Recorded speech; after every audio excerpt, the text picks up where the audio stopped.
ముఖ్యమంత్రి బట్టలు కూడా తీసి కొడతా అనే అంశానికి సంబంధించి కొద్దిగా సీరియస్గా డిస్కషన్ చేస్తే జర్నలిజం మీద ఏమైనా కుట్రలు జరుగుతున్నాయా? అసలు ఫస్ట్ ఇది మీడియా ఈ రోజు ఈ స్థాయిలో అబాస్పాలు కావడానికి గల కారణం పాలకులు, రాజకీయ నాయకులు, నెక్స్ట్ మళ్ళా ప్రజలే. ముఖ్యమంత్రి గారు ఇటు చాలా మంది కూడా మాట్లాడుతున్నారు సోషల్ మీడియా వల్ల నాశనం అయింది అని. సోషల్ మీడియా ఎందువల్ల నాశనం అయింది, అసలు జర్నలిజం ఎటు పోతుంది? సోషల్ మీడియా ఈ రోజు దీని గురించి ఇంతమంది ఇన్ని సందర్భాల్లో మాట్లాడుతున్నారు, బాధపడుతున్నారు, ఏడుస్తున్నారు. మోహన్ సార్ మంచి చేసినా చెడు చేసినా రాసే స్థితి నుంచి నేను రాయను, నాకు ఆయన నచ్చడు అనే స్థితికి పోయి విశ్లేషణ దాటి అశ్లేషణ దాకా వచ్చేసింది. అంటే కంప్లీట్ భూతపాదం దాకా వచ్చింది.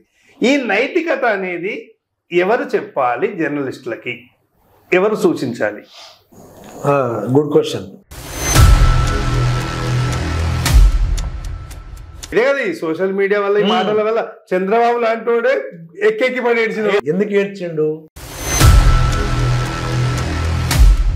ఇప్పుడు ఒక ఎస్ఐ గారు అక్కడేసి ఉంటేనే జర్నలిస్టు, లేకపోతే ఇంకొక నాయకుడు నీకు అక్కడేసి ఉందా అని అడుగుడు. అసలు అక్కడేసిన ప్రాతిపదిక ఏంటి నాకు అర్థం కాదు. ఇదొక విధ్వంసం. ఒక నిర్దేశత్వం కానీ, లేకపోతే ఒక లిమిట్ కానీ, ఒక ట్రైనింగ్ కానీ రిపోర్టర్ అనే వాడికి లేదు, అదే జర్నలిస్ట్ అనే వాడికి లేదు. దాని వల్ల ఇప్పుడు ఇదంతా జరుగుతుంది. దానికి తోడు భావ ప్రకటన స్వేచ్ఛ అనేది ఒకటి ఉంది రాబోయి, మనం ఏదంటే చేసుకోవచ్చు అనేది తెలిసిపోయింది అందరికి. అంటే లిస్ట్ లో ఉన్నోడైతే తిట్టచ్చు లేదు. ఇప్పుడు అదే అంటున్నాం.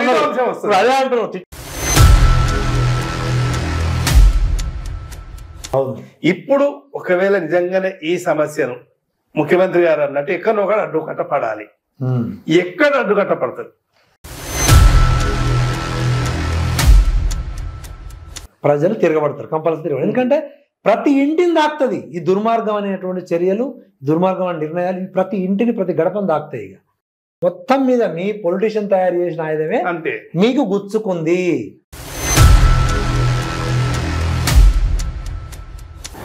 నమస్తే. సమాజానికి అత్యంత ఉపయోగపడాల్సి ఉండి అత్యంత శక్తివంతమైన ఆయుధంగా ఉన్న సోషల్ మీడియా అసలు ఎటుపోతున్నది, సోషల్ మీడియాతో పాటు జర్నలిజం ఎటుపోతున్నది అనే అంశమై ఈరోజు ఒక ముఖ్యమైన వ్యక్తితో మనం చర్చించబోతున్నాం. ఒక పత్రికకు సంబంధించి మేనేజ్మెంట్ వ్యవస్థలో అడుగుపెట్టి, మేనేజ్మెంట్ వ్యవస్థను నిలబెట్టి, అదే పత్రికా రంగం నుండి అటు ఎడిటోరియల్ వ్యవస్థకు కూడా వచ్చి ఒక నినాదమైన దినపత్రికను రాష్ట్ర స్థాయిలో అత్యద్భుత స్థాయిలో నిలబెట్టిన ఆ పత్రిక CEO మోహన్ పూసల గారు ఈరోజు మన స్టూడియోకి వచ్చారు. సార్ నమస్కారం. సార్ నమస్తే అండి. యాక్చువల్గా జర్నలిజం అనే దాని గురించి మాట్లాడుకునే ముందు ప్రతిరోజు ఒక అద్భుతమైన పేజీని తీర్చిదిద్దుతూ ఒక అద్భుతంగా మీ నాయకత్వంలో రాష్ట్రంలో గుర్తింపు పొందిన పేపర్గా నినాదాన్ని తీర్చిదిద్దినందుకు ముందుగా ధన్యవాదాలు సార్. అయితే ఏంటి సార్ ఇప్పుడు సోషల్ మీడియా అంతా ఎటుపోతుంది? నిన్న మొన్న ముఖ్యమంత్రి గారు ఇటు చాలా మంది కూడా మాట్లాడుతున్నారు సోషల్ మీడియా వల్ల నాశనం అయింది అని. సోషల్ మీడియా ఎందువల్ల నాశనం అయింది, అసలు జర్నలిజం ఎటుపోతుంది అనే విషయమే మాట్లాడుకుంటే చిన్నగా టూకీగా జర్నలిజం విశ్లేషణ దాటి అశ్లీలత దాకా పోయిందా అనే పదాన్ని మీరేమంటారు? డిఎస్పీ మీడియా వీక్షకులందరికీ కూడా ధన్యవాదాలు. అందరూ అతి తక్కువ సమయంలో దీన్ని చాలా ముందుకు తీసుకెళ్ళిండ్రు. అది చూస్తుంటేనే కనబడుతుంది మాకు ఆల్రెడీ. తర్వాత మంచి మంచి కార్యక్రమాలు, అంటే మంచి మంచి పర్సనాలిటీస్ తోటి, మంచి ఇంట్రెస్టింగ్ టాపిక్స్ తోటి వస్తున్నారు. తీసేది తక్కువైనా చాలా ఆసక్తికరంగా, అవసరానికి తగ్గట్టుగా ఉంటున్నాయి. మేము కూడా చూసి చాలా ఇంప్రెస్ అవుతున్నాం. ముందుగా డిఎస్పీ మీడియాకి అభినందనలు. ఇకపోతే ఇది మీరు అడిగిన ప్రశ్న, అసలు దీని మీద ఎప్పటి నుంచో అప్పుడప్పుడు సిస్టమ్ ముందు కూర్చోనో, లేకపోతే పేపరు చదువుతున్నో, సందర్భాల్లో యూట్యూబ్లు చూస్తున్నో, చాలా రకాలుగా చాలా సందర్భాల్లో మదనపడ్డ సందర్భాలు ఉన్నాయి, బాధపడ్డ సందర్భాలు ఉన్నాయి. చెప్పాలనిపించినా చెప్పలేని పరిస్థితి, ఎవరికి చెప్పాలో అర్థం కాదు. అన్లిమిటెడ్ వ్యవస్థ ఇది. కాకపోతే ఒకటి అనిపించేది అనమాట, ఏదో ఒక సందర్భంలో ఖచ్చితంగా దీని మీద మన గలం వినిపించాలి, మన అభిప్రాయం చెప్పాలి. మనకు అనిపించింది చెప్తే ఎక్కడో చోట అది సింక్ అయ్యిద్దని అనిపించింది. బట్ అది ఈరోజు డిఎస్పీ మీడియా ద్వారా ఈ సందర్భం ఇట్లా కలిసి వచ్చింది. అయితే శివప్రసాద్ గారు, నేను ఒక ఉపాధ్యాయుడిగా, ప్రైవేట్ ఉపాధ్యాయుడిగా ఉంటూ ఆనాడు ఒక 20-25 ఏళ్ల క్రితం ఇన్స్పైర్ అయ్యి వ్యవస్థలోకి వచ్చిన, మీడియాలోకి వచ్చిన. అప్పుడు ఎట్లాంటి ఆసక్తి ఉండేదంటే, అసలు ఒక పర్సనాలిటీని చూస్తే, అంటే నేను అప్పుడు పెద్దపల్లి కేంద్రంగా తిరుగుతున్నప్పుడు ఒక పర్సనాలిటీని చూస్తే మీడియాలో పనిచేసే 3-4 డిపార్ట్మెంట్లు ఉంటాయి ప్రింట్ మీడియాలో. ఎడిటోరియల్, టెక్నికల్, ఎడివిటీ, షెడ్యూలింగ్ అని సంథింగ్ ఉంటాయి. అన్నిట్లో ఒక డిపార్ట్మెంట్కి సంబంధించిన వ్యక్తికి పొందుతున్న గౌరవం చూసి, అతనికి లభిస్తున్న ఆదరణ, గౌరవం చూసి చాలా ఇన్స్పైర్ అయ్యి నేను ఆర్డీఓనో, పోలీస్ ఇన్స్పెక్టర్నో ఏదో అయిదామని అనుకున్నాను. ఇందులోకి వచ్చా. అప్పుడు జర్నలిస్టుల పట్ల సమాజంలో ఉన్న గుర్తింపు చూసి అక్కడ మేము నిలబడ్డ దగ్గర ఉన్న అన్ని రకాల పర్సనాలిటీల్లో అందరికన్నా అత్యంత గౌరవం మీడియాకే వస్తుంది. ఒక గవర్నమెంట్ ఆఫీసర్ వచ్చి మీడియా పర్సన్కి సెల్యూట్ చేస్తున్నాడు, ఓ కాంట్రాక్టర్ వచ్చి మీడియాకే వందనం చేస్తున్నాడు, ఓ అధికారి, పోలీస్ అండ్ ఇతర అధికారులు వచ్చి మంచి అత్యున్నత గౌరవం ఇస్తున్నారు. ఇదేదో ఇది బాగుంది, మీడియా రంగమే బాగుంది అని చెప్పి ఇన్స్పైర్ అయ్యి నేను వార్తాపత్రికలో అరంగేట్రం చేసిన, టీచర్ని వదిలేసిన. 3,300 జీతం, తొలి జీతానికి జాయిన్ అయినా. అప్పటి నుంచి నేను గమనిస్తున్నా, అంటే ఇప్పుడు నినాదం అనేది మనం చెప్పుకుంటే ఏదో గొప్పగా అనిపిస్తుంది, కానీ ఒక అద్భుతం. ఎందుకంటే పూర్తి ప్రతికూల వాతావరణంలో పుట్టిన వేదిక ఇది మీడియా, ప్రింట్ వేదిక. పూర్తి వ్యతిరేకం, ఎదురుగాలుల్లో వడగళ్ళ వాళ్ళల్లో ఎదురుపోయినట్లు లెక్క ఇది. అంటే ఎందుకనే చెప్తాను మీకు 2 నిమిషాల కదా. అట్లాంటి టైంలో 2019లో పాత టైటిల్ని రెన్యువేషన్ చేసి మనం తీసుకొచ్చారు మన వాళ్ళు. దానికి నేను ముఖ్య కార్యనిర్వహణాధికారిగా ఉన్నాను. చాలా వరకు ఈ 4.5-5 ఏళ్ల కాలంలో చాలా సాధించాం. కానీ ఈ బాధ, ఇందాక మీరు అడిగిన ప్రశ్నలో నుంచి ఉన్న బాధ మాత్రం అది ఇంకా తొలుస్తుంది. అది ఏంటంటే చాలా దారుణమైన పరిస్థితులు చూడాల్సిన పరిస్థితి వస్తుంది ఇప్పుడు. అంటే ఒక ప్రింట్ మీడియా సంగతి పక్కన పెడతాను. ప్రింట్ మీడియాలో ఇంకా అశ్లీలత దాకా రాలేదు, దురదృష్టవశాత్తు రావద్దని కోరుకుందాం. ఎందుకంటే ప్రింట్ మీడియాలో ఖచ్చితంగా మనకు ఒక వింగ్స్ ఉంటాయి, ఎడిటోరియల్, కిల్లు అవన్నీ ఉంటాయి. సోషల్ మీడియాకి వచ్చేసరికి అసలు ఎక్కడ కూడా అడ్డు అదుపు లేదు. కొంతకాలం క్రితం కనీసం ఒక బూతు పదం వస్తే బీప్ శబ్దమో ఇంకో శబ్దమో వేసేవాళ్ళం. ఇప్పుడు బండబూత్ వచ్చినా అదే జరుగుతుంది. దీన్ని ఎలా తీసుకోవచ్చు అసలు? అంటే ముఖ్యమంత్రి మాట్లాడింది కాబట్టి ఇంత చర్చ జరుగుతుంది. అంటే ముఖ్యమంత్రి బాధపడితేనే బాధన, సామాన్య మానవుడు ఎవరన్నా ఏమన్నంటే ఓకేనా? ఓకే, అయితే దీనికి మనం దీనికి ఒక కన్క్లూజన్ మనం రావాలంటే దీనికి ముందు ఒక అంశం మాట్లాడుకోవాలి మనం. అసలు ఈ సోషల్ మీడియా, పాత మీడియా, ప్రజెంట్ సోషల్ మీడియా, ఏ మీడియా అయినా విషయాన్ని చెప్పే దాంట్లో మితిమీరిన ధోరణి మనం చూస్తున్నాం. అసలు దీనికి బీజం పడ్డదే ఇక్కడ మనకు ఎవరైతే మన పొలిటీషియన్స్ ఉన్నారో రాజకీయ నాయకుల దగ్గర నుంచే పడ్డది. ఎందుకంటే మనం షార్ట్గా మాడుకుంటే, టూకీగా మాడుకుంటే దీని స్వభావం ఎందుకు అంటే ఈరోజు ఈ దుష్పరిణామాలకు కారణం ఏంటంటే మీకు చెప్పాలి అవసరం, ఎందుకంటే వీక్షకులు కావాలి. అసలు ఫస్ట్ ఈ 70 ఏళ్ళు, ఈ 6-7 దశాబ్దాల క్రితం నుంచి కూడా పత్రికలు ఉన్నాయి. మనం ఇప్పుడు ఈనాడు లీడ్ పత్రిక అనుకుంటాం, దానికన్నా ముందు కూడా పత్రికలు చలమన్లో ఉన్నాయి, బాగా మందలను పొందినాయి.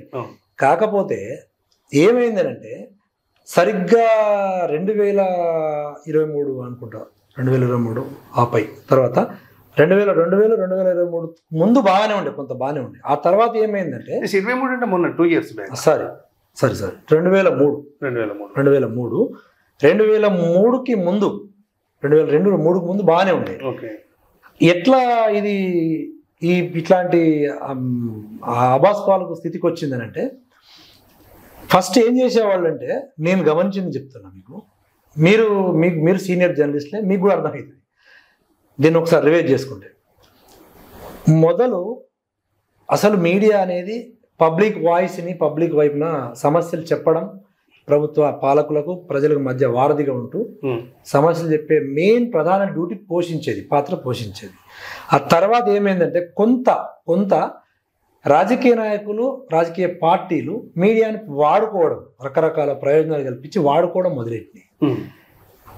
ఆ పరిణామం అది నడుస్తూ ఎట్లా మారిందంటే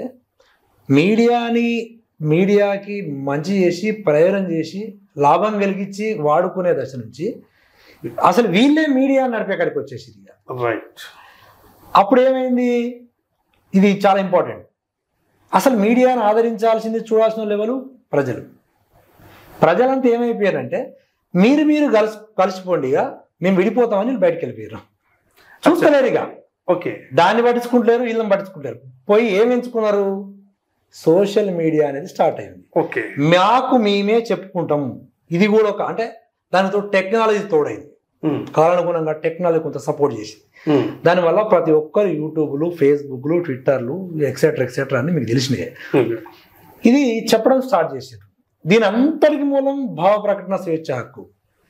అయితే సోషల్ మీడియా ఈరోజు దీని గురించి ఇంతమంది ఇన్ని సందర్భాల్లో మాట్లాడుతున్నారు, బాధపడుతున్నారు, ఏడుస్తున్నారు, కొన్ని వేదికల మీద కంటనీరు పెడుతున్నారు. అంటే ఇంత ఘోరమైన విధ్వంస పరిస్థితి ఎదురైందని అంటే ఈ భావ ప్రకటన స్వేచ్ఛ హక్కు అనేది తెలియకుండానే ఎవరు వాడుతున్నారో వాళ్ళు ఆ హక్కును వాడేవాళ్ళు వాళ్ళు తెలియకుండానే శృతిమిస్తుంది. అది అంటే మన హక్కును మనం వాడుకోవడం వదిలేసి ఇతరుల హక్కులకు భంగం కలిగించేదాకా పోతుంది. దానివల్ల ఈ దుష్పరిణామాలు ఏర్పడుతుంది. ఇష్టం వచ్చినట్టు మాట్లాడుతున్నారు. అంటే దీన్ని ఏం చేయాలనే దాంట్లో ఏం అర్థం కాక ఇప్పుడు పాలకులు కూడా చట్టం తీయాలి, దీనికి కమిషన్ పెట్టాలి, ఇవన్నీ కాదు. అసలు ఈ సమస్యకు మూలం ఏంటి? అసలు ఈరోజు ఈ సమస్యకు భావ ప్రకటన స్వేచ్ఛ హక్కు ఎత్తేస్తే ఆ హక్కును ఎత్తేయాలి అంతే. ఇక అది ఎత్తేస్తే అందరినీ చట్టపరంగా తీసుకొచ్చి ఎవరు మాట్లాడకుండా లోపలేయచ్చు అందరినీ. కానీ సాధ్యమైద్దా? రాజ్యాంగం కల్పించిన ప్రజలు సోషల్ మీడియాను వాడుకోవడం వల్ల ప్రజలకి సోషల్ మీడియా అంటే ప్రింట్ మీడియా ఎట్లా దూరం అయిందో ఇదే రాజకీయ నాయకుల వల్ల సోషల్ మీడియా కూడా దూరం అయిపోయి సోషల్ మీడియా కూడా వాళ్ళ చేతిలోనే చిక్కి వాళ్ళు ఏం చెప్తే అది చేసిన వల్లనే ఇప్పుడు ఈ పరిస్థితి ఉత్పన్నమైంది అనేది ఒక వాదన. అదే అయింది, అదే జరిగింది. అంటే జనం అదే ఈ పబ్లిక్ ఓటర్ కావచ్చు, పబ్లిక్ కావచ్చు, ఎటువైపు ఆలోచిస్తున్నారు, దేన్ని ఆసక్తిగా భావిస్తున్నారు అనేది గమనించారు పాలకులు కానీ నాయకులు కానీ. గమనించి ఏం చేశారు, గట్టిగా ఇప్పుడు సోషల్ మీడియాలో బట్టి చాలా ఘాటుగా అసలు హద్దులు అవధులు ఏది మాట్లాడి నడుస్తానే కాడికి వచ్చింది. కాబట్టి ఏమైంది పరిస్థితి, దీన్ని జనం ఇష్టపడతారు కాబట్టి ఆ వేదికలనే మనం ఎందుకు ఎంచుకోవద్దు అనేది తమకు నచ్చని వాళ్ళు, గిట్టని వాళ్ళు ప్రత్యర్థుల మీద వీళ్ళు దీన్ని ప్రయోగిస్తున్నారు. అంటే అది 100% తప్పు. కానీ దాన్ని పాలకులు దాన్ని నియంత్రించాలి, అవగాహన పెంచాలి, కంట్రోల్ చేయాలి. అది చేస్తలేదు. అది చేయకుండా ఏం ఎంకరేజ్ చేస్తాను. రైట్. నియంత్రణ కాడికి వస్తే భావ ప్రకటన స్వేచ్ఛను మరి కాల రాసినట్టు అవుతుంది కానీ కొంతమంది అంటారు భావ ప్రకటన స్వేచ్ఛను కాల రాసినట్లు అవుద్ది అనేది వీళ్ళు నియంత్రించే విధానాన్ని బట్టి ఉంటుంది. ఓకే. ఎందుకంటే ఇప్పుడు ఎన్నో వార్తలు, కథనాలు మనం చూస్తున్నాం. ఇప్పుడు ఇవి దుష్పరిణామాలకు కారణమైన వార్తలు చూస్తున్నాం, విజువల్ చూస్తున్నాం. హేతుబద్ధకంగా వచ్చే వార్తల్ని కూడా గవర్నమెంట్ పాలకులు ఫాలో అయ్యేటువంటి వార్తలను చూస్తున్నాం మనం. అవి ఎందుకు అయితలేవు, ఇవి ఎందుకు అవుతున్నాయంటే దీనికి సంబంధించినటువంటి ఆ లిమిట్స్ ఏంటి అనేటివి. ఇప్పుడు మనం ఏది మాట్లాడాలనేది కూడా మనం ఇంకోటి హక్కును హరించొద్దు అనేది కదా ఇక్కడ సందర్భం. ఇప్పుడు ఒక రిపోర్టరు టీవీలో చెప్తాడు, ఏం చెప్తాడు, ఒక మున్సిపల్ కార్పొరేషన్ కమిషనరు కొత్తగా వచ్చి విధిలో చేరుతాడు. చిన్న ఎగ్జాంపుల్ చెప్తాను. ఆయన మీద ఈయనకు నచ్చకపోనో, లేకపోతే ఆయన అడ్మినిస్ట్రేషన్ నచ్చకనో, ఈయన చెప్పిన పని చేయకనో ఏదో జరుగుతుంది. జరిగినప్పుడు ఆయన వైఫల్యాన్ని వార్తగా చూపించాలని అనుకుంటాడు. అనుకున్నప్పుడు దాన్ని పద్ధతిగా చూపించాలి. ఏం చేస్తాడంటే అతను వచ్చి కూర్చుందని కన్నా ముందే రకరకాల బిల్డింగ్లు వైలేషన్ చేసి, జీవోలు, రూల్స్ వైలేషన్ చేసి కట్టి ఉంటాయి. సో ఈ రిపోర్టర్ ఏం చేయాలి, దాన్ని గట్టిగా ఘాటుగా చూపించాలంటే నేను నా అనుభవం వచ్చి చెప్తున్నా, మిస్టర్ కమిషనర్ నీ చిత్తశుద్ధిని నిరూపించుకో. ఏం నిరూపించుకోవాలను ఇంకా రానేలే, అసలు నేను వచ్చి కూర్చోలే, ఆ పుస్తకం చూడలే, ఆ ఫైల్ చూడలేదు, గతంలో ఉన్నోడు చుట్టాలు కాదు కదా, రాత్రి ఇద్దరు మాడుకోరు కదా. ఎట్లా అంటారు, ఇప్పుడు కూర్చున్నాడు నువ్వు ఆయన సమస్యలు తీసుకెళ్ళు, చెప్పు, ఆయన స్పందించకపోతే అప్పుడు నీ భావాన్ని వ్యక్తీకరించు. ఇగో ఇక్కడ ఇది జరుగుతుంది అనమాట. అది కారణం. ఇది ఇది ఎక్కడికి వస్తుంది అంటే నైతికత కిందికి వస్తుంది. నైతికత అంటే మనకి రూల్స్ ఏంది, స్వయం ఎట్లా చూసుకోవాలని ఉంటుంది. ఇక్కడ అనేది అదే. ఇప్పుడు ప్రతి జర్నలిస్ట్ అనేవాడు విశ్లేషణ దాటిండు, విశ్లేషించి చెప్పడము, నిజం చెప్పడము, సామాజిక బాధ్యత దాటిండు. ఎదురుగా మోహన్ సార్ ఉన్నారు.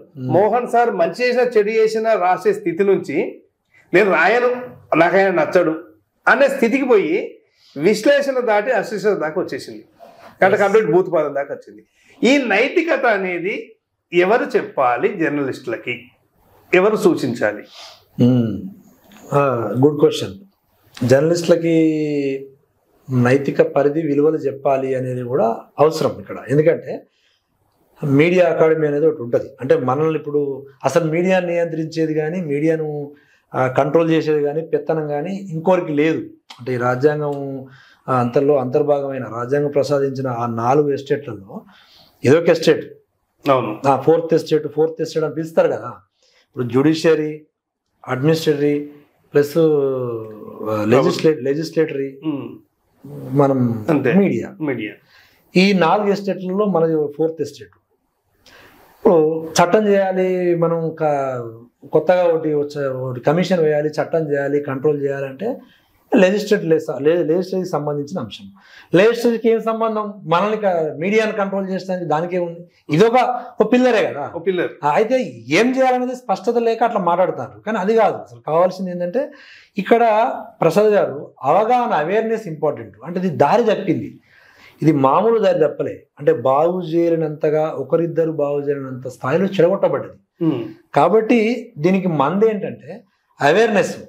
అసలు ఫస్ట్ ఇది మీడియా ఈ రోజు ఈ స్థాయిలో అబాస్పాలు కావడానికి గల కారణం ముందే చెప్పినా మీకు, పాలకులు, రాజకీయ నాయకులు, నెక్స్ట్ మళ్ళా ప్రజలే. స్వయంకృత అపరాధం. ఈరోజు నాకు ఈ అన్యాయం జరిగింది, ఆ అన్యాయం జరిగింది, మీడియా పట్టించుకుంటలేదు, చూపిస్తలేదని ఒక్కడక్కడ చూస్తున్నాం మనం. దానికి కారణం ప్రజలే. ఎందుకనంటే మనం ఎలక్షన్, మన పెద్ద ఆయుధం ఎలక్షన్. అక్కడ పుడుతుంది ఓటు. నాకు డబ్బులు ఇవ్వలేదు, ఓటుకు డబ్బులు ఇవ్వలేదు, ధర్నా చేసే దుస్థితికి తీసుకొచ్చారు. అక్కడనే స్టార్ట్ అవుతుంది. ఎందుకంటే పాలకులు ప్రజల్ని చైతన్యపరచాలి.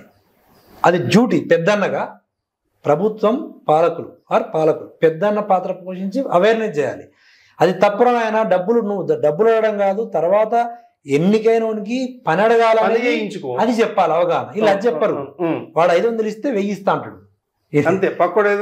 ఇదే కల్చర్ పోతుంది. ఇక దీనివల్ల ఏమవుతుందంటే మీరన్నా ఇందాకన్నా అసలంతా పక్కగా జరుగుతుంది, నైతికత అంతా పక్కగా జరిగిపోతుంది. ఇదంతా కూడా ఈ వాప అనేది బయటకు వచ్చేస్తుంది. దీనివల్ల ఏమవుతుందంటే అంతిమంగా మంచి సరుకు రావట్లేదు. మంచి సరుకు మీన్స్ పాలకులు. ఇదే నటన ప్రపంచంలో నటనా జీవితం నడిచిపోతుంది. అంతే. ఇక అది వేయించుకోవాలి, డబ్బులు ఇచ్చి వేయించుకోవాలి, ఓ దిక్కుమాలిన వ్యవస్థ ఏర్పాటు చేసుకోవాలి, మళ్ళీ అదే మభ్య పెట్టాలి, మాయలు పెట్టాలి, అట్లే ఉంచి ఇట్లే నడపాలి. అంతే. దీనివల్ల అసలు దేశం కూడా తెలియకుండా వెనకబడుతుంది. అన్ని రకాల వెనకబడుతుంది. ఆర్థికంగా, నైతికంగా వెనకబడుతుంది. ప్రజలు అనేటప్పటికీ మారరు సార్. ఎందుకంటున్నామంటే సరే రాజకీయ నాయకులు తయారు చేసినా, ఇంకోటి తయారు చేసినా కానీ ముఖ్యమంత్రి వచ్చిన కాల్వి అడుగుతారు, కౌన్సిలర్ వచ్చిన కాల్వి గురించి మాట్లాడతారు. వాళ్ళు ఎడ్యుకేట్ కారు. సీరియళ్ళు, వాట్సాప్లు తప్ప వాళ్ళకి వేరే అవసరం లేదు.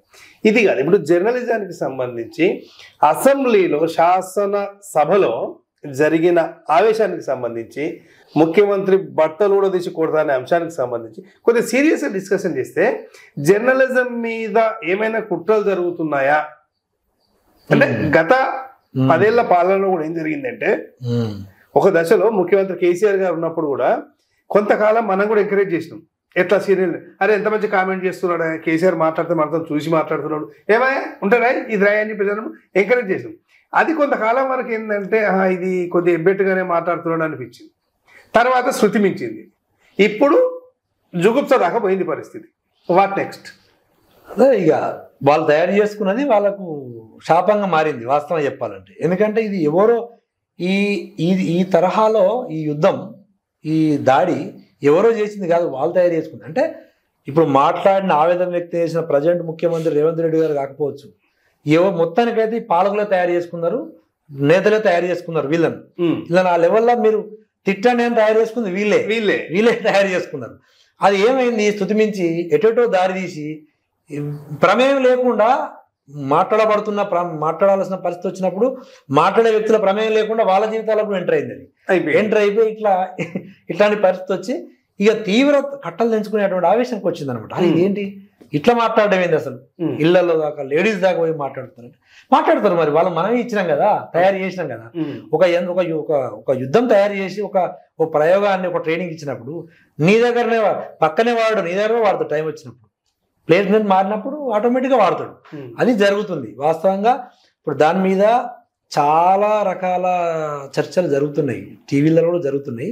దీన్ని ఎట్లా కంట్రోల్ చేయాలి, దానికి కారణం ఏంది, అసలు వీళ్ళు ఎందుకు మాట్లాడుతున్నారంటే వాళ్ళు ఇప్పుడు ఇది లాస్ట్ టైం ఎన్నికల్లో గత ప్రభుత్వం ఏమనుకుంటుందంటే ఓపెన్గానే మాట్లాడుతారు, ఇది అందరు మాట్లాడుతున్నారు. కేవలం సోషల్ మీడియా వాయిస్ ప్రభావం వల్లనే మేము నష్టపోయామని వాళ్ళు అనుకుంటారు. సో దీన్ని మనం ఎందుకు చేపట్టొద్దు అనేది ఆయన బట్టి తయారు చేసి 10-20 ఛానల్ తయారు చేసి చేపిస్తారనేది వీళ్ళ ఆరోపణ.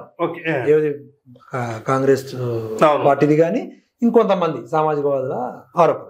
అయితే నేనేమంటే ప్రసాద్ గారు, ఇప్పుడు వాళ్ళు ఇది తెలుసు, ఒకరిని పశుపతిగా తయారు చేస్తే వాడు మనల్నే మళ్ళీ మింగేస్తున్న సంగతి తెలిసిందే అది. అయితే ఆ విషయం వీళ్ళు విస్మరించారు. వాస్తవంగా ఇది నిజం జరుగుతుంది. మళ్ళీ ఇప్పుడు వీళ్ళు తయారు చేసిన ఎవరో వాళ్ళకు కూడా జరుగుతుంది. ఇప్పుడు జరిగింది రిపీట్ అవుతుంది అది.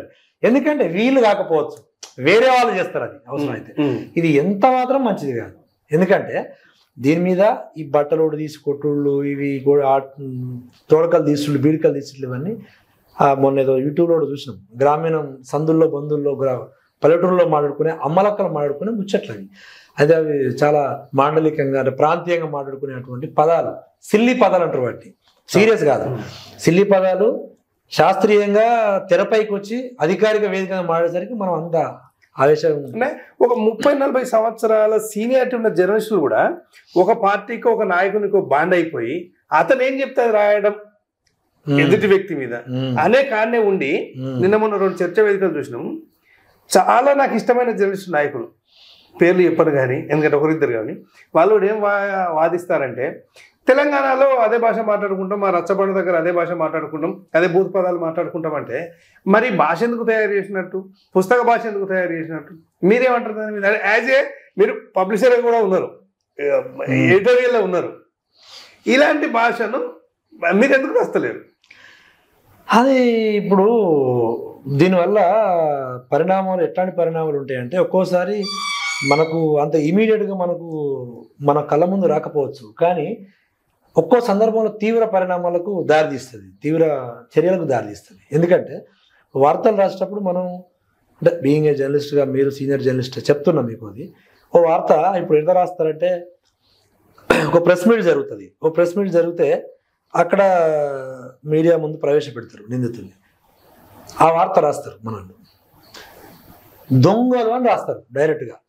గంజాయి పలానా చెన్నూరు చెక్ పోస్ట్లో బస్టాండ్ వద్ద పట్టుపడ్డ దొంగలు అని వాడతారు. రిమాండ్ చూపిస్తున్న పోలీసులు అని చెప్పి అందులో దొంగలని వాడతారు. దొంగలని వీళ్ళే డిసైడ్ చేస్తారు. అంటే ఒక్కోసారి చట్టం తెలిసినోడు ఊరుకోడు, ఖచ్చితంగా దాని తడాకా చూపిస్తాడు కంపల్సరీ.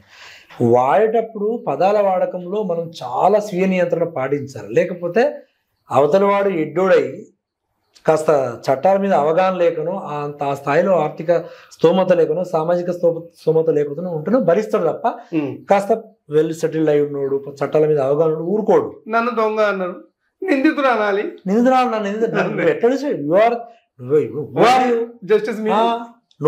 కాదు కదా, నువ్వు జడ్జి కాదు కదా. అంటే ఈ దొంగనా నిందితుడా డిసైడ్ చేయాల్సి జడ్జి అనే సంగతి రాసినోడు తెలియదు. వీళ్ళు కూడా ఇప్పుడు మనం వాళ్ళు తప్పుగా అనుకున్న బాధ లేదు కానీ చెప్పాలి. వీళ్ళు ఒక సబ్ ఇన్స్పెక్టర్ స్టేట్మెంట్ ఇస్తాడు. తిరుమలగిరిలో 1 year బ్యాక్ చూసిన అక్రిడేషన్ లేకపోతే జర్నలిస్ట్ కాదని స్టేట్మెంట్ ఇస్తాడు. అసలు ఆయనకు సంబంధం లేని టాపిక్ అది. ఇవన్నీ అవగాహన లేకుండా జరిగే అంశాలు. అంతే కదా. ఈ రాసేటప్పుడు కూడా ఇప్పుడు మీరు ఇందాక అన్న ప్రశ్నకి రాసేటప్పుడు కూడా మనం ఎందుకు ఆ పరిధులు పాటిస్తున్నాం అంటే, రేపు లీగల్ ఇష్యూస్ ఉత్పన్నం అయితే ఎదుర్కోవాల్సిన పరిస్థితి వస్తుంది. అవసరమైతే 100 కోట్ల డిఫర్మేషన్ కూడా వేస్తాడు. ఈ పేపర్ పరంగా, ఎందుకంటే ప్రింట్ అది మన కోర్టుకు నిరూపించబడతాం కాబట్టి. సోషల్ మీడియాకి వచ్చేసరికి సోషల్ మీడియాలో ప్రధాన సమస్య ఇది. అది అసలు ప్రసాద్ గారు ఇక్కడ మెయిన్ సమస్య ప్రింట్తో చాలా తక్కువ ఉంది. ప్రింట్తో చాలా తక్కువ ఉంది. తక్కువ అసలు లేదు సమస్య. ఈ ఎలక్ట్రానిక్ అండ్ సోషల్ మీడియాతోనే ఎక్కువ ఉంది. ట్యూబులతోనే మెయిన్ బాధ. ట్యూబులతోటి ఇబ్బందులు అవుతున్నాయి. దానికి ఏంటంటే వాళ్ళకున్న ఫెసిలిటీ ఏంటంటే ఒక వీడియో రిలీజ్ చేస్తారు. ఓ సమ్ ఎక్స్ అనే ఒక ఎమ్మెల్యే దొంగ నోట్ల కేసులో పట్టుపడ్డ ఎక్స్ అనే ఎమ్మెల్యే అని పెట్టేస్తారు. వాస్తవంగా అది తప్పు, వీళ్ళకు కూడా అసంపూర్ణ సమాచారం ఉంటుంది. ఏదో వేగంగా పెట్టేస్తారు. పెట్టినాక తిరుగుతుంది, బయటకు వచ్చేస్తుంది. కొంత పీపుల్ చూస్తారు, కొంత పర్సెంటేజ్. అరే ఇది కాదు అని ఎవరో మీలాంటి చెప్పిన తర్వాత వెంటనే దాన్ని డిలీట్ చేస్తారు. యూట్యూబ్ నుంచి డిలీట్ చేస్తారు. ఎవడన్నా పొరపాటున రికార్డ్ చేసిన, డౌన్లోడ్ చేసిన ఏదైనా పాత వీడియో ఉంటే తప్ప అది రాదిగా. అయితే దీన్ని క్లెయిమ్ చేసుకోవడం అతి కష్టం అవుతుంది ఎక్స్ పార్టీ, అవతల పార్టీ. ఎందుకంటే అది నాది కాదు భయ్, నా లోగో పెట్టి పంపించిన అంటాడు. ఇట్లా చాలా చూసినాం మేము. అయిపోయింది, ఏం లేదు. అది చాలా అడ్వాన్స్ గా టెక్నికల్ గా వెళ్ళి చూస్తే తప్ప ప్రింట్ తోని రుజువు చేసినంత ఈజీగా సోషల్ మీడియా, ఎలక్ట్రానిక్ మీడియాలో చేయలేదు. రైట్. అది ఇప్పుడు పబ్లిక్ వల్ల దాదాపు దెబ్బతిన్నది. లీడర్లు పబ్లిక్ ని అడిగే కాడి నుంచి, లేకపోతే చెప్పే కాడి నుంచి, వాళ్ళ సమస్యలు చెప్పుకునే కాడి నుంచి అయిపోయింది. పబ్లిక్ మారరు. పబ్లిక్ చూస్తారు కాబట్టే లీడర్లు తిట్టుకుంటారు. లీడర్లు తిట్టుకునే వీడియోలే పబ్లిక్ ఎక్కువ చూస్తారు కాబట్టి మేము ఎక్కువ తిట్టుకుంటున్నాం. ఎట్లయితే ఓ బూత్ మాట్లాడితే మేము ఆ రోజు పొద్దంతా లైవ్ లో ఉంటాం కదా అనుకునే స్థాయి వచ్చింది. ఏం చేద్దామంటారు? ఇది చాలా $1 బిలియన్ ప్రశ్న. ఎందుకంటే ఇప్పుడు మన స్పీకర్ గారు, ఇప్పుడు మన సీఎం రేవంత్ రెడ్డి అడిగినారు, మీరు అక్కడ నుంచి ఆదేశాలు ఇవ్వండి, ఓ లిస్ట్ ఇవ్వండి, లిస్ట్లో ఉన్న వాళ్ళు మీరు కూడా డెసిషన్ తీసుకోండి, ఆదేశాలు ఇవ్వండి అని జర్నలిస్ట్ సంఘాలకు కూడా మేము అప్పీల్ చేస్తున్నాం. ఓ లిస్ట్ ఇవ్వండి, లిస్ట్లో ఉంటే ఏం చేయాలి, లిస్ట్లో ఉన్నోడు తప్పు చేస్తే ఏం చేయాలనేది మీరు చేయండి, అదర్వైజ్ ఉంటే మేము అది చేస్తామని అంటారు. అయితే ఇది అర్థం లేని అంశం. ఎందుకంటే అసలు దీనికి ఎవరికి లేదండి. అసలు అది లిస్ట్ ఇవ్వడానికి వీళ్ళు ఎవరు, చెప్పడానికి ఆయన ఎవరు? అసలు ఇది ఇందాక చెప్తున్నా, బలంగా మీరు గుర్తుంచుకోండి, దిస్ ఈజ్ భావ ప్రకటన స్వేచ్ఛ హక్కు.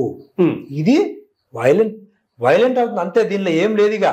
లిస్ట్ ఇచ్చి ఈ శివప్రసాదే గినకే నువ్వు లిస్ట్ లో ఉన్నోడైతే తిట్టచ్చు. ఇప్పుడు అదే అంటున్నావు తిట్టడానికి, ఇష్టం వస్తుడు వ్యవహరించడానికి లిస్ట్ ప్రామాణికమా అని అంటున్నారు అందరూ. ఇది కాదు. 10 మంది 11 మంది కలిస్తే ఓ సంఘం అయిద్దండి. 10 మంది 11 మంది కలిస్తే యాజ్ పర్ రిజిస్టర్ అత 11 మంది కలిసి సంఘం అయితే ఇక వాళ్ళు రాజ్యాంగానికి వ్యతిరేకంగా మాట్లాడతారు. ఎట్లా మాట్లాడితే ఎట్లా తిడతారు? అది కాదు అసలు. అది కానే కాదు. దీని మూలం చాలా కష్టంగా ఎదగాల్సిన అవసరం ఉంది. ఎందుకంటే ఇప్పుడు వచ్చిందిగా. ఇంతకాలం ఈ నడిచిన ఆ గత 10 ఏళ్ళు ఆ ప్రభుత్వం, మీరు ఇందాక ఒక మాట అన్నట్టు, ఆ గడిచిన ప్రభుత్వం ఈ ప్రభుత్వం అంటే కొత్తగా 1 ఇయర్ ఇప్పుడే బాగా ఈ విపరీత ధోరణి మొదలైంది. అంతకుముందు లేదు, మనం చూడలేదు, మనం ఓపెన్ మాడుకున్నాం. ఇప్పుడు ఇక వీళ్ళు మారాల్సిన పరిస్థితి వచ్చింది. ఇక మారకపోతే ఏమైందంటే సెల్ఫ్ గోల్ కొట్టుకున్నట్టే అవుతుందిగా. ఆపలేం మనం ఇచ్చిన ఆయుధం ఏ క్షణాన్నో ఎప్పుడో మనకే తగులుద్ది అనేది డిసైడ్ కావాలి. అంతే. ఇక ఇది ఓపెన్ గా నేను చెప్పదలుచుకున్నాను. ఎందుకంటే దాన్ని ఆపలేం. ఒక ఎగ్జాంపుల్ మనం అసెంబ్లీలో, సరే అది ఏ పార్టీ ఎవడో ఏదో కాదు, మొత్తం మీద మీ పొలిటీషియన్ తయారు చేసిన ఆయుధమే అంతే మీకు గుచ్చుకుంది. ఇది పక్కా అని చెప్పాలి. ఈ 12 ఏళ్లలో 15 ఏళ్లలో విపరీతం అయిపోయి లాస్ట్ అసెంబ్లీలో బ్లాస్ట్ అయింది. రైట్ సార్, అసెంబ్లీలో అయిపోయింది. ఒక ముఖ్యమంత్రి అంత బ్లాస్ట్ అవ్వడం ఎందుకు? భావ ప్రకటన స్వేచ్ఛ ప్రకారం వీళ్ళు ఏదో అన్నారు, తిట్టిరు, అయిపోయింది. ఒకవేళ వీళ్ళకి హత్య అయి ఉంటే లీగల్ గా పోయే అంశం ఉంది. అయితే ఇక్కడ ప్రసాద్ గారు ఒకటి గుర్తుంచుకోవాలి, ఎవరైనా హ్యూమన్ బీయింగే కదండి, ఆయన కూడా హ్యూమన్ బీయింగే కదా. రాజ్యాంగబద్ధమైన సహనాన్ని నియంత్రించుకునే స్థాయి దాటుతాం అప్పుడప్పుడు. మనం ఇప్పుడు ఈ మర్డర్లు క్షణికావేశంలో వార్తలు రాస్తాం కదా, ఇది అలాంటిదే ఇది కూడా. అయితే పాపం ఆయన మర్చిపోయాడు. అంటే ఆయన చేతిలో అత్యున్నత పవర్ ఉంది ఇప్పుడు. అంటే సిస్టమ్ని ఎట్లా వాడేటువంటి సిస్టమ్నే మళ్ళా అంటే బిలో లా సిస్టమ్ అయినా ఆయన పాపం మర్చిపోయి ఒక 10-15 నిమిషాల సమయం అంతా అసెంబ్లీ విలువైన సమయం వేస్ట్ అయిపోయింది, వృధా అయిపోయింది. ఇదే కదా ఈ సోషల్ మీడియా వల్ల, ఈ మాటల వల్ల చంద్రబాబు లాంటి ఎక్కెక్కి పడి ఏడ్చింది. అది మంచి గుర్తు చేసాడు. ఆ పక్క రాష్ట్రం సీఎం కూడా ఏడ్చిండు, ఎక్కి ఏడ్చిండు. ఎందుకు ఏడ్చిండు? YouTube, social media. అంతే, సోషల్ మీడియా వల్లనే ఆ పరిస్థితి ఎదురైంది. అంటే ఇది చాలా దారుణంగా. అంటే దీంట్లో ఏమైపోతుందంటే మీడియా జర్నలిస్ట్ అనే పదం క్రమక్రమేణా అడగంటిపోతుంది, కిందికి వెళ్ళిపోతుంది. ఎవడు మర్యాద ఇయ్యడిగా. అంటే ప్రజల కోసం, ప్రజల సమస్యల కోసం పాటుపడే ఒక రోల్ ఉంది జర్నలిస్ట్ అనేది, వెళ్ళిపోతుంది. లాస్ట్కు జర్నలిస్ట్ కలిస్తే ఇప్పుడు ఈ సోషల్ మీడియా పుణ్యమాని, సోషల్ మీడియా ఇలా స్వార్థం నేతల పుణ్యమాని, నేను జర్నలిస్ట్ అంటే ఏ పత్రిక, ఏ టీవీ కాదు, ఏ పార్టీ అని అడిగే పరిస్థితి ఇక దగ్గరకు వచ్చేసింది. అడుగుతారు, ఇక అడుగుతున్నారు, ఇప్పటికే అడుగుతుండ్రు. అది ఇంకెక్కువ అవుతుంది. ఇక నేను జర్నలిస్ట్ అండి అని అంటే చెప్పకుండా అడిగితే చెప్తే అంటే మనం వేదిక చెప్పకుండా చెప్తే తప్ప చెప్తే కనుక ఖచ్చితంగా అట్లా ఏ పార్టీ అండి అనే పరిస్థితి. ఇప్పుడు గ్రామ స్థాయిలో కూడా గతంలో 15 బ్యాక్ ఇయర్స్ అంటే అప్పుడు కూడా 15 ఏళ్ల క్రితం వరకు కూడా జర్నలిస్ట్ అంటే విలేకరంటే ఒక మంచి గుర్తింపు ఉండేది. ఇప్పుడు ఈ మధ్య వార్త రాసిన, లేకపోతే బదనాం చేయడము, అరే వాడిని పైసలు అడిగిండు ఇవ్వకపోతే రాసిండానో స్థాయి కూడా వచ్చేసింది లీడర్లలో. ఇది కూడా ప్రమాదకరమైన ధోరణిగా. ప్రమాదమే, అత్యంత ప్రమాదమే. దానికి కారణం మీడియాకుండే, ఫోర్త్ ఎస్టేట్కుండే విలువలు, దాని అస్తిత్వం మెల్లిమెల్లిగా పలచనబడ్డది. విశ్వసనీయత ఇదే నేను ఏమంటున్నా అండి, ప్రజలకు మీడియా, అసలైన మీడియా ప్రజలకు దూరమైంది. ఇప్పుడు శివప్రసాద్ గారు 2 రకాలు ఉంటుందండి. అంటే నా అధ్యయనంలో చెప్తున్నా, మీడియా 2 రకాలు. ఒకటి వ్యవస్థీకృత మీడియా. వ్యవస్థీకృత మీడియా అంటే ఇట్లాంటి ఒక సెటప్ పెట్టుకొని ఉద్యోగులు దానికి ఒక రూల్స్, గిల్స్, ట్యాక్స్లు, వీక్స్లు అన్ని కట్టి నడిపేది. ఈ రెండవది ఇండివిజువల్ మీడియా, ఎవరికి వాళ్ళు విజృంభించేది. ఇప్పుడు వస్తున్న సమస్య అంతా ఇండివిజువల్ మీడియాతోనే వస్తుంది. ఇప్పుడు ఇదకి ఎవరు చెప్పాలి, వాళ్ళకి ఎవరు చెప్పాలని మీరు ఇందాక అన్నారు కదా. వీళ్ళు పొలిటీషియన్లో లేకపోతే పాలకుడు, అధికారం చెప్పుడు కాదు అసలు. ఇప్పుడు ఇది ఎందుకు అంతకుముందు ఈ 2 దశాబ్దాలకు ముందు బాగుండే, కొంత బాగుండే, ఇప్పుడు ఎందుకు ఇంత అబాస్పాలైందని అంటే దానికి కారణం వ్యవస్థీకృతమైన మీడియా అనేది తగ్గిపోయింది. దాని ప్రభావం తగ్గిపోయింది. అసలు ఒక రకంగా చెప్పాలంటే వ్యవస్థీకృత మీడియా వైపు ఎవరు పోతలేరు, అసలు ఎవరు పనిచేస్తలేరు, అక్కడ ఇష్టపడతలేరు. ఎవరికాడు సొంతమే, ఎవరికి వాళ్ళు ఇండివిజువల్ పెట్టుకుంటారు. ఎందుకంటే అక్కడ పోతే మీరు ఇందాకన్న నియమ నిబంధనలన్నీ వర్తించబడతాయి. ఒక వార్త తప్పు రాస్తే ఎందుకు రాసినామని డెస్క్ నుంచి ఒకరు అడుగుతారు. అతను ఉన్న ఇమీడియట్ బాధ్యులు అడుగుతాడు, తర్వాత డెస్క్ బాధ్యులు అడుగుతారు, ఇంకా పెద్దగా ఉంటే ఎడిటర్ అడుగుతాడు. రకరకాల స్టేజెస్ లో దాన్ని స్క్రూటినీ చేస్తారు. సో అది తప్పు బూతు బయటికి పోకుండా కాపాడబడుతుంది. దానివల్ల రిపోర్టర్ కానీ, మీడియా వేదిక కానీ పలచన పడకుండా, అబాస్పాలు కాకుండా, ప్రజలకు దూరం కాకుండా ఉండే అవకాశం ఉంటుంది. ఇక్కడ ఏది పరిస్థితి, ఏది పడితే చెప్పుకుంటాడు. ఇంకా మరీ ఎక్కువైతే అవతలోడు ఏమైనా గట్టిగా తిరిగితే, బెదిరిస్తే డిలీట్ చేస్తున్నాడు. ఒకవేళ గవర్నమెంట్ కనుక తలుచుకొని, సెంట్రల్ గవర్నమెంట్ కూడా ఆల్రెడీ సోషల్ మీడియా మీద బాగా రూల్స్ పెడుతున్నది. ఇప్పుడు తెలంగాణ గవర్నమెంట్ కూడా ఒకవేళ రిస్ట్రిక్షన్స్ ఏమైనా తీసుకొని వచ్చి జర్నలిజం మీద ఏమైనా ఆంక్షలు పెడితే అసలు ఏంటి పరిస్థితి? జర్నలిజం మీద ఆంక్షలు పెట్టడం అని అంటే వార్త ప్రసారం చేసే దాంట్లో సరళిలో కొన్ని అంటే నిపుణులతో మాట్లాడి కొన్ని చేయొచ్చు. ఇప్పటికి అంటే ఈ విపరీత ధోరణి నియంత్రించాలి, కొంత చేయాలంటే చేయొచ్చు. బట్ దానికి ఇట్లా ఉండగా చేయలేము. అంటే ఇదే ఉండగా అధికారులు ఉసుగొలిపో, ఇంకేదో ఒక ప్రాంతంలో ఎవరినో దాడులు చేపించో, ఏదో బెదిరిస్తా అంటే కాదు. ఇట్లా ఎవడు వినే పరిస్థితి కాదు. సో చట్టం చేయాలి. దీనికో చట్టం చేసినట్టుగా అందరికీ తెలియజేయాలి. అంటే చాలామంది ఇక్కడ నాన్ జర్నలిస్ట్ ఉన్నారు. మనం జర్నలిస్ట్ టాపిక్ మాట్లాడుకుంటే చాలామంది నాన్ జర్నలిస్ట్ ఉన్నారు. నాన్ జర్నలిస్ట్ నుండి తిరుగుతున్నారు. వాళ్ళు తిరిగి ఏం చేసినా ఏం కాదు, ఏమైతే కానీ చెప్తున్నారు. ఏది పడుతుంది మాట్లాడుతున్నారు, వ్యక్తం చేస్తున్నారు, ఇష్టానుసారంగా తిడుతున్నారు. ఎవరితో పడుతున్నారు తిడుతున్నారు. అంటే ఏమైతే లేదు కదా. అంటే ఇది ఏం కాపాడడానికి కారణం, దీని మీద ఎవరేం చేయడానికి కారణం కూడా ఓ బలమైన భావ ప్రకటన స్వేచ్ఛ అని ఒకటి ఉంది కదా. అయితే ఇప్పుడు అదే ప్రమాదంలో పడ్డది. ఇప్పుడు వాస్తవంగా భావ ప్రకటన స్వేచ్ఛ అనేది ప్రమాదంలో పడ్డది అంటున్నాం కదా. కానీ అది చాలా ఇంపార్టెంట్ అయిన స్వేచ్ఛ, హక్కు. ఇప్పుడు అందుకని ఇప్పుడు న్యాయంలో ఎప్పుడైనా ఏం చెప్తారంటే 100 మంది దోషులు శిక్షింపబడ్డా ఒక నిర్దోషి శిక్షింపబడకూడదు. అవును. భావ ప్రకటన స్వేచ్ఛ వల్ల 100 మందికి బాధ కలిగిన బాధ లేదు కానీ ఈ టైప్ ఉంటాయి అంతే. దాన్ని బట్టి ఇక్కడ ఏమవుతుందంటే తీసుకునేవాడి లీడరు నువ్వైతే తిట్టు ఎవరినంటే చూసుకుంటా అనే కాడికి వచ్చిన తర్వాత ఇంతకుముందు మీరు చెప్పినట్టు ఇండివిజువల్ మీడియా అయిపోయింది. ఇప్పుడు ఒకవేళ నిజంగానే ఈ సమస్యను ముఖ్యమంత్రి గారు అన్నట్టు ఎక్కడో ఒకటి అడ్డుకట్టపడాలి. ఎక్కడ అడ్డుకట్టపడుతుంది? దీన్ని ప్రభుత్వం పాలకులు దాన్ని అంటే ఆ బాధ్యత తీసుకున్న దానికంటే మీడియా రంగం నుంచే మీడియా పెద్దలే ఆలోచించాలి. ఎందుకంటే వాళ్ళు చేస్తే ఏమైందంటే ఒక్క దశలో అణచివేత కూడా పోయే పరిస్థితి ఉంటుంది. అది ప్రమాదం ఉంటుంది. భారతదేశానికి భావ ప్రకటన స్వేచ్ఛ హక్కు ఇప్పటికీ ఎప్పుడు స్వాతంత్రం వచ్చిందో ఆ రోజు ఈ రోజుకు తేడా ఏం లేదు. అప్పుడు బాగా అవసరం ఉండే, ఇప్పుడు అవసరం లేదని ఉంటది కదా కొన్ని సందర్భం. ఇప్పుడు అదే ఉంది పరిస్థితి. ఇప్పుడేం మనం మెరుగాలే మారలే, ఇంకా అదే పరిస్థితిలో ఉన్నాం మనం. 47లో ఉన్న పరిస్థితి ఇప్పుడు ఉంది. ఇంకా నాకు నడుతూ ఒక అడుగు కిందికే ఉంది ఇంకా పరిస్థితి. సో దీన్ని డిస్టర్బ్ చేయకూడదు. భావ ప్రకటన స్వేచ్ఛ హక్కును ఏం మాడిఫై చేయకూడదు.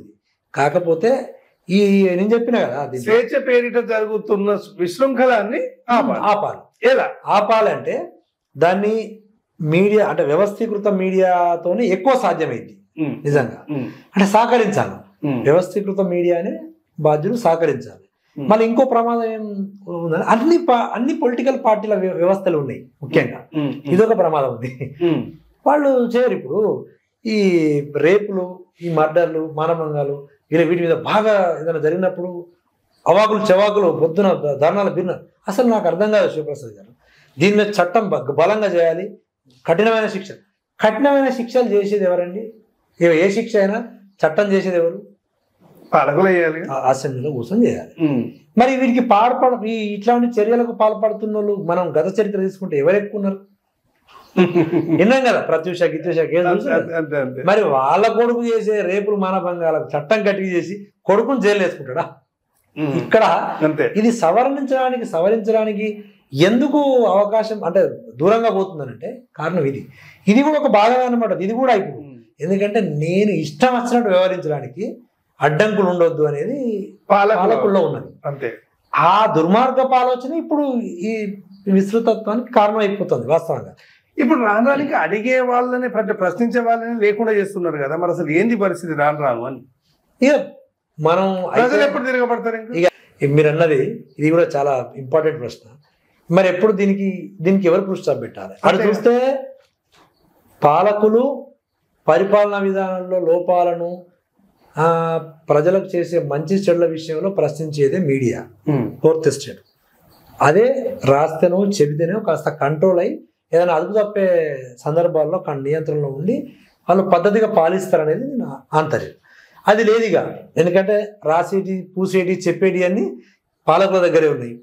వాళ్ళు రాత్రి డిసైడ్ చేసుకుని పొద్దున చెప్తారు. అంతే. అదే అంటే ఇప్పుడు పత్రికలు వాళ్ళే నడుపుతున్నారు, మీడియా వాళ్ళే నడుపుతున్నారు. పాలకులే ప్రశ్నించే వాళ్ళ పాత్ర పోషిస్తారు. ఇంకెక్కడ ఏముంటది? రెండోది యువతల వైపున ప్రజలు సఫరర్స్ అంటే ప్రజలు ఎంత దీనస్థితికి పోతాను రోజు అనేది అది ఎవరికి అర్థమవుతుంది. చాలా దారుణమైన స్థితికి దిగజారుతుంది. జీవన విధాన పరిస్థితి చాలా ఘోరమైన పరిస్థితులు పోతున్నారు. అది వాళ్ళకి తెలుస్తలేదు. ఒక లెవెల్ ఆఫ్ పీపుల్కి, ఎడ్యుకేటెడ్ పీపుల్కి అర్థమవుతుంది.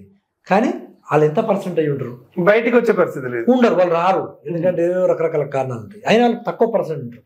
ఎక్కువ పర్సెంటేజ్ అవగాహన రాహిత్యం ఉండి అవగాహన లేని పీపుల్ ఎక్కువ ఉంటారు.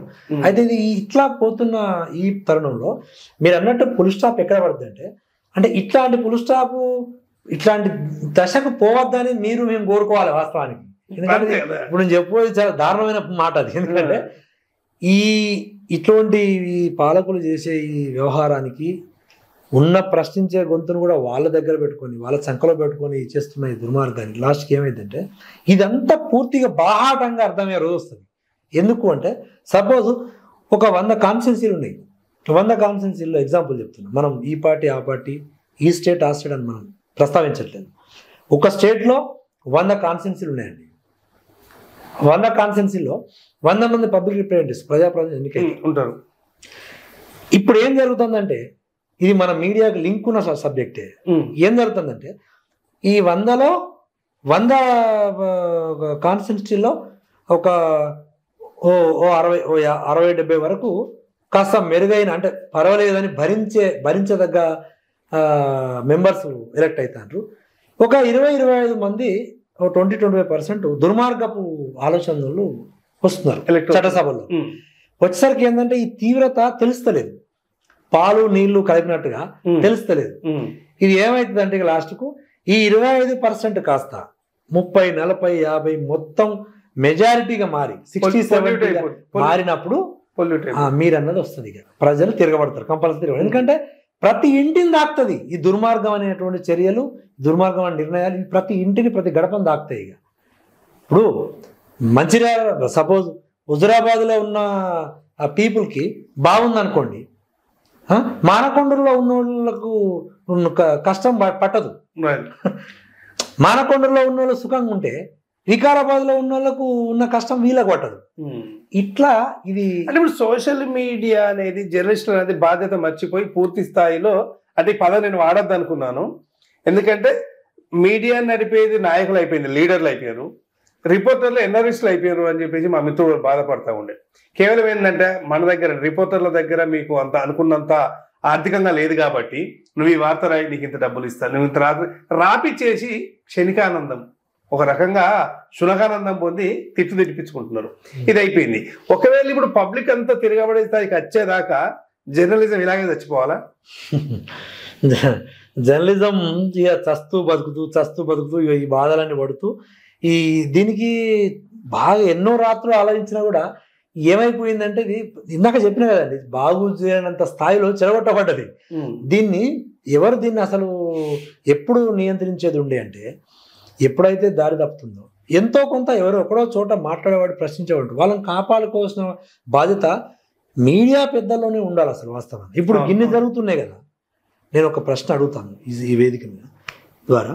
అలా అసలు జర్నలిస్ట్ సంఘాలు ఎవ్వి కూడా చూడండి, ఇప్పుడు వాళ్ళు స్పష్టమైన వైఖరితో వచ్చి ఈ మధ్య కాలంలో ఎవరు కూడా ఏం స్టేట్మెంట్ ఇస్తలేదు. అక్రిడేషన్లు అమ్ముకునే కారణే ఉన్నాయి కదండి సంఘాలు. ఇంకా మనం ఏం మాట్లాడుకుంటాం వాటి గురించి? ఇప్పుడు ఒక ఎస్ఐ గారు అక్రిడేషన్ ఉంటేనే జర్నలిస్టు, లేకపోతే ఇంకొక నాయకుడు నీకు అక్రిడేషన్ ఉందా అని అడుగుడు. అసలు అక్రిడేషన్ ప్రాతిపదిక ఏంటి నాకు అర్థం కాదు. ఇదొక విధ్వంసం. అసలు అక్రిడేషన్ అనేది ఫస్ట్ ఇదే ఢిల్లీలో ఇచ్చిండ్రండి, దేశ కేంద్రం ఢిల్లీ గవర్నమెంట్ ఇచ్చింది.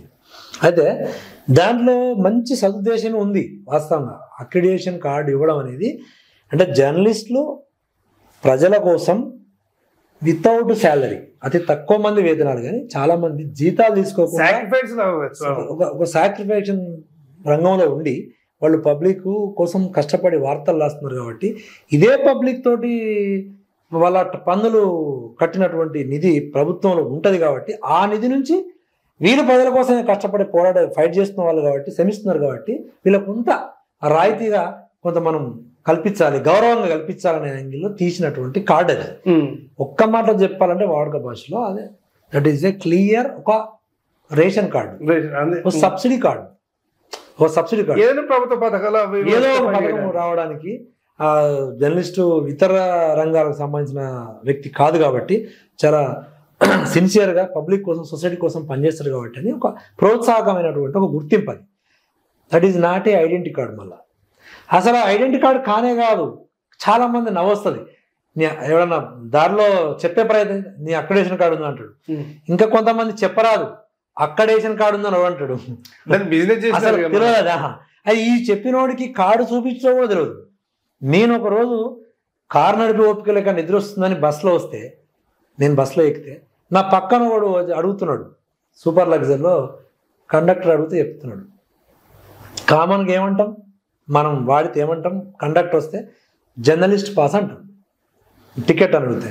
ఇది ఏమంటుండంటే వాడు ఆర్ఎంపీ మన మాజీ సర్పంచ్ ఏమన్నాడు, వాడు ఏమంటుండంటే నాకు అక్రిడేషన్ కార్డు ఉంది సార్ అంటాడు. అంటే వాడు చెప్పొస్తలేదు. రెగ్యులర్గా హాస్టల్లో ఉన్నాడు అయితే చెప్పేటోడు. నేను చూసినాను, నువ్వు జర్నలిస్ట్ వా, దేనిలో జర్నలిస్ట్, ఏం రాస్తావు అంటే చెప్తాడు. ఏం పత్రిక పేర్లు ఏం తెలియదు, నాకు ఇచ్చిన సార్ అని చూపిస్తున్నాడు. వాడు పాపం కండక్టర్ నవ్వుతున్నాడు వాడు చెప్పేదాన్ని. అంటే నాకు ఆ క్షణం చాలా బాధేసింది. ఇప్పుడు అక్రిడేషన్ కార్డు చూపించిన ఒక నాన్ జర్నలిస్టు చూపించి బ్రహ్మాండంగా వచ్చేసాడు. లబ్ధి పొందిండు.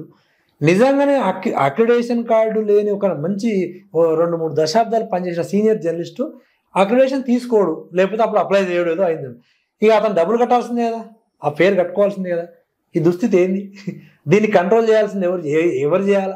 2 అంశాలు సరే, మీడియా అకాడమీ బాగు చేయాలి, లేదా మీడియా పెద్దలు బాగు చేయాలి.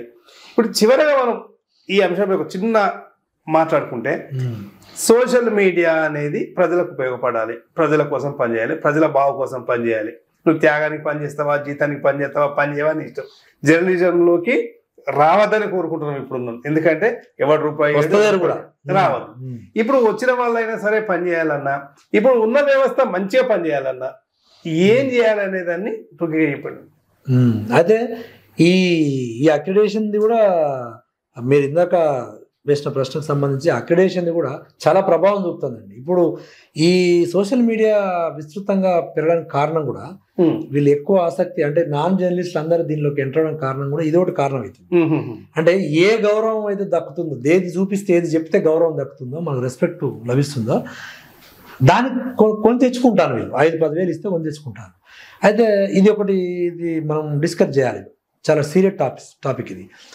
అక్రిడేషన్ ఉంటేనే జర్నలిస్టా అనేది ఒక ప్రశ్న ఉంది కదా. చాలా మంది స్టేట్మెంట్ ఇస్తున్నారు, అక్రిడేషన్ ఉంటేనే జర్నలిస్ట్ అనడం సరికాదు. అసలు మీకు ఒకటి చాలా లెంతీ డీప్గా లోతైన అంశం చెప్తా, చాలా అథెంటిక్ అంశం చెప్తా. మన పక్క రాష్ట్రంలో కేరళలో మలయాళ మనోరమ అని ఒక పత్రిక ఉంటుంది. ఈ పాత తెలుగు రాష్ట్రంలో గతంలో ఉన్న ఉమ్మడి ఆంధ్రప్రదేశ్లో ఎట్లయితే అప్పుడు ఇప్పుడు ఈనాడు ఎట్లయితే లీడ్ పత్రిక, కేరళ కూడా మలయాళ మనోరమ అట్లే లీడ్ పత్రిక.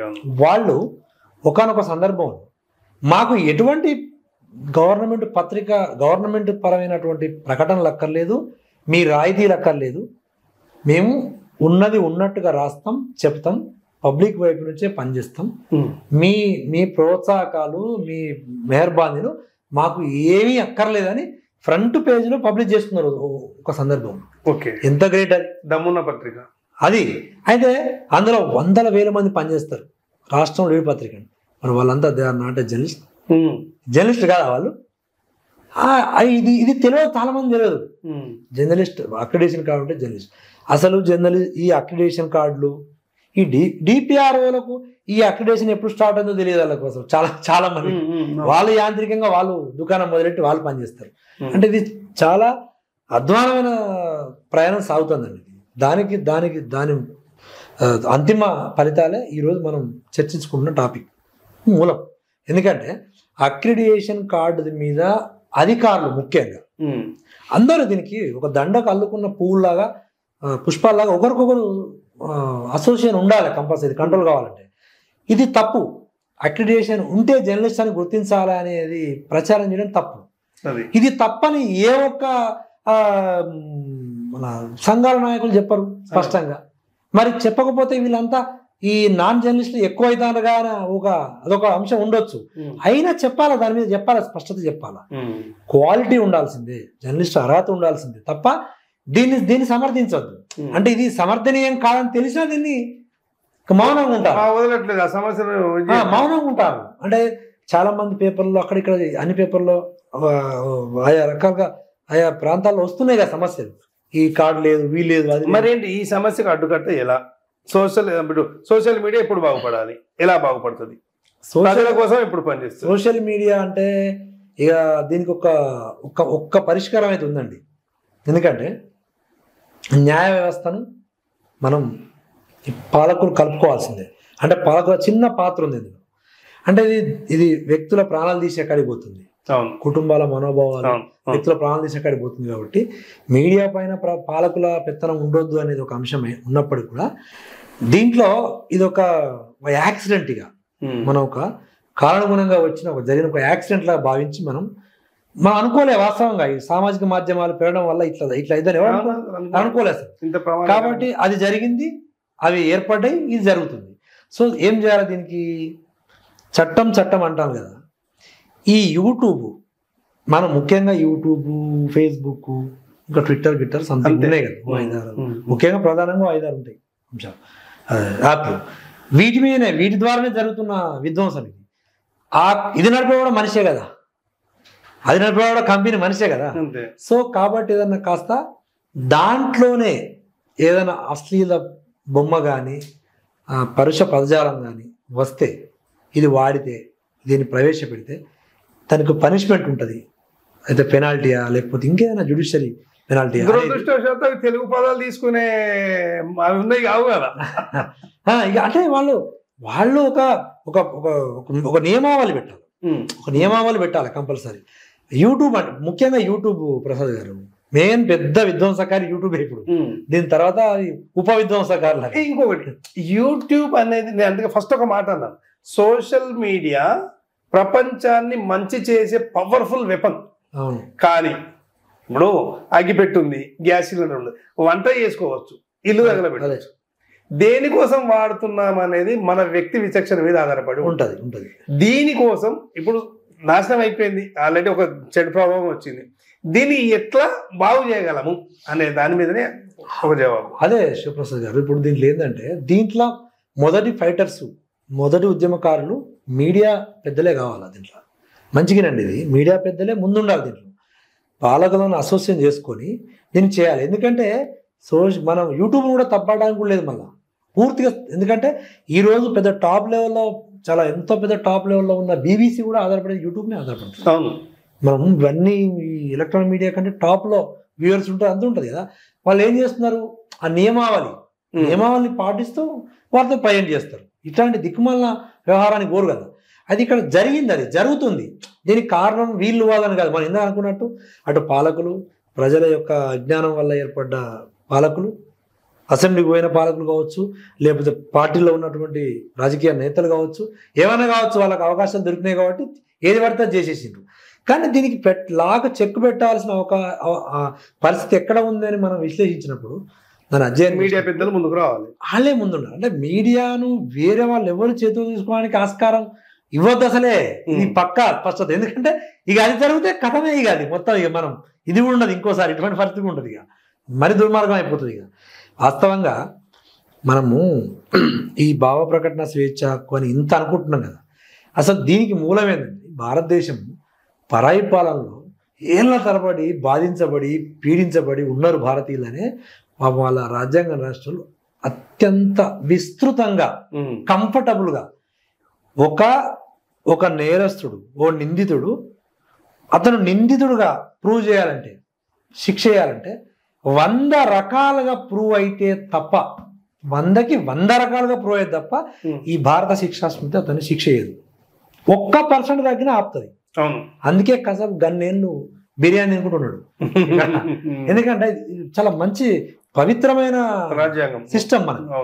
కానీ ఇది ఏమవుతుందనంటే మంచితనం చేతనంతనంగా భావిస్తాను, అది జరుగుతుంది. అది ఎవరు భావిస్తారు?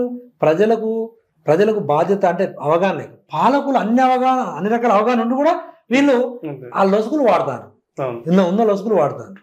అంతే. కాబట్టి అంటే మనం మళ్ళీ సబ్జెక్ట్ డైవర్ట్ అయ్యి ఎటో పోతుంది మాట్లాడితే.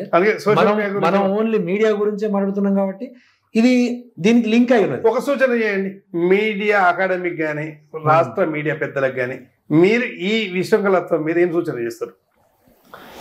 ఇప్పుడు మీడియా అకాడమీ అనేది శాస్త్రీయమైన వేదిక. మనకు ప్రజల్ని పాలించేది ప్రభుత్వం. ఆ ప్రభుత్వంలో అంతర్భాగమే మీడియా సంక్షేమం కోసం, వెల్ఫేర్ కోసం ఏదో అకాడమీ పెట్టింది. అసలు ఈ అకాడమీ ఏం చేయాలంటే పూర్తి స్థాయిలో జర్నలిస్టులు అనే వాళ్ళను కఠినతరంగానే వాళ్లకు అభ్యాసం చెప్పాలి. వార్తలకు ఇట్లా రాయాలి, నీ ఛానల్ అయితే నీ వార్తలకు ఇట్లా ప్రసారం చేయాలి, ఇట్లా రాయాలని చెప్పాలి. అది నేనైతే నాకు తెలిసి అయితే తగ్గిందని అనిపిస్తుంది నాకు. అట్లాంటి కార్యక్రమం తగ్గిందని ఏం లేదు అనిపిస్తుంది. తగ్గడం కాదు, అసలు లేదు ఇక లేదు. అయితే అది అవన్నీ ఉన్నాయి, లోపాలు చాలా ఉన్నాయి. అంటే ఇప్పుడు మీడియా అకాడమీ స్తబ్దుగా ఉండి మౌనంగా ఉండడం కూడా దీనికి ఒక కారణమే. అంతే. ఇప్పుడు ఇది విస్తృత స్థాయికి కూడా విశృంఖలంగా మారడానికి కారణం అది కూడా కారణమే. ఇప్పుడు చెప్పాల్సినోడు, అనచాల్సినోడు, ఆపాల్సినోడు మౌనంగా ఉంటే అవతల వాడు విస్తృతంగా రెచ్చిపోతాడు. ఇదే జరుగుతుంది వాస్తవానికి. ఎన్ని చెప్పినా ఎన్ని చూపించినా అడిగేవాడే లేడు కదండి ఎవరు. ఇప్పుడు పోలీసు అడిగితే ఏమంటారు? హూ ఆర్ యూ అంటాడు పోలీసు. నాకు స్వేచ్ఛ ఉంది అంటాడు. ఇక కొద్దిగా తెలిసిపోతే చెప్తాడు. సో అదే నీకు మీడియా పెద్దల నుంచి వచ్చింది అనుకోవట్లేదు. ఇది ముందు మీడియా పెద్దలు తీసుకున్నారు అనుకోండి, మీడియా ఇదేందా ఇది పద్ధతి కాదు కదా, ఇట్ ఎట్లా వాడతాడు, అది కంపల్సరీ రిసీవ్ చేసుకుంటాడు. రిపోర్టర్ అనేటోడు జర్నలిస్ట్ అంటే రిసీవ్ చేసుకుంటాడు, ఎందుకంటే భయపడతాడు. ఎందుకంటే ఒకే కుటుంబం కదా, ఏమో మమ్మల్ని ఏమన్నా లయబుల్ చేస్తారేమో, దేనికైనా అంతే కదా, ప్రాసిక్యూట్ చేస్తారేమో అని భయపడతారు. ఒక నిర్దేశత్వం కానీ లేకపోతే ఒక లిమిట్ కానీ ఒక ట్రైనింగ్ కానీ రిపోర్టర్ అనే వాడికి లేదు, అదే జర్నలిస్ట్ అనే వాడికి లేదు. దాని వల్ల ఇప్పుడు ఇదంతా జరుగుతుంది. దానికి తోడు భావ ప్రకటన స్వేచ్ఛ అనేది ఒకటి ఉందిరా పోయి మనం ఏదంటే చేసుకోవచ్చు అనేది తెలిసిపోయింది అందరికి. అంటే తెలియాల్సింది తెలియక అనర్థానికి దారి తీసే అవగాహన ఎక్కువైపోయి ఈ దుర్మార్గం ప్రయాణం జరుగుతుంది. అయితే ఇప్పుడు మీరు ఇందాక ఎట్లా కంట్రోల్ చేయాలి అన్న దానికి ఏంటంటే, ఇప్పటికైనా కూడా మీడియా అకాడమీ అనేది కంపల్సరీగా ఇది అవసరం కూడా. అంటే మళ్ళా ప్రభుత్వంలో ఏ ప్రభుత్వం ఉంటే ఆ ప్రభుత్వం మమ్మల్ని కూర్చోబెట్టింది కానీ అనుకోకూడదు. మన ధర్మం అది, మనం చేయాలి కంపల్సరీ. ఎంతో కొంత చేసుకుంటూ దానికి సంబంధించిన సంస్కరణ చేయాలి. అంటే స్వీయ నియంత్రణ అవసరం ఇక్కడ మళ్ళా. అంటే ఇది చెప్పేవాడు, వార్తలు రాసేవాడు, న్యూస్ చదివేవాడికే కాదు, మన రంగంలో ఉన్నటువంటి ఉన్నత స్థాయిలో ఉన్నటువంటి బాధ్యులు కూడా స్వీయ నియంత్రణకు పోవాల్సిందే, తప్పదు కంపల్సరీ. ఒక్క వార్త బయటకు వచ్చిందంటే తెల్లవారు దాన్ని అస్సలే టాలరేట్ చేయొద్దు, చెప్పాలి ఇది ఏందని. ఎన్ని వస్తున్నాయి, ఒకటి వచ్చింది ఒక్కదాన్ని కంట్రోల్ చేసిన అనుకోండి, ఇంకోటి వాడతారా? అంతే కదా. అయ్యో దాన్ని ఇప్పుడు ఒక దాని మీద చర్చ పెట్టాలా, ఇదేంది కథ, ఈ పరిస్థితి ఏంది. ఇప్పుడు డిఎస్పీ మీడియా ఉంది, దీనిలో అడ్డదిడ్డం బూతులు మాడించినప్పుడు పొద్దున ప్రాసిక్యూట్ చేయాల్సిందే. ప్రాసిక్యూట్ మీన్స్ అంటే జ్యుడిషియరీ, ఇది చేయాల్సిందే. ఎక్కడ ఏడ జరిగింది, హైదరాబాద్ లో జరిగిందా, వికారాబాద్ లో జరిగిందా, రంగారెడ్డి ఎక్కడ జరిగింది, దాని మీద. అంటే ఆ భయం ఇక్కడ నుంచే రావాలి. మనం అంటాం కదా, మన కుటుంబం క్వశ్చన్ చేస్తే ఆటోమేటిక్గా నెక్స్ట్ సెట్ అయిపోతుంది. మనం తప్పు చేస్తే ఇంట్లో మనమే కొట్టాలి తప్ప బయట కొట్టాలి. అవసరమైతే తర్వాత మందలిద్దాం, ఫస్ట్ అయితే సమస్య పరిష్కరించి ఇంట్లో వాళ్ళని ఫస్ట్ మందలిద్దాం అన్నట్టు ఇప్పుడు మందలిచ్చే పరిస్థితికి వచ్చింది. మొత్తానికి ఇప్పుడు ప్రభుత్వం మీడియా అకాడమీ ప్రభుత్వ రంగంలో ఉన్నది కాబట్టి అది చేసుకోవాల్సిందే, అంతే, తప్పదు. రైట్. తెలుగు రాష్ట్రాల్లో నిజంగా ఈ దుస్థితి రావద్దని చెప్పి జర్నలిస్టులు అంతా కోరుకుంటున్నారు.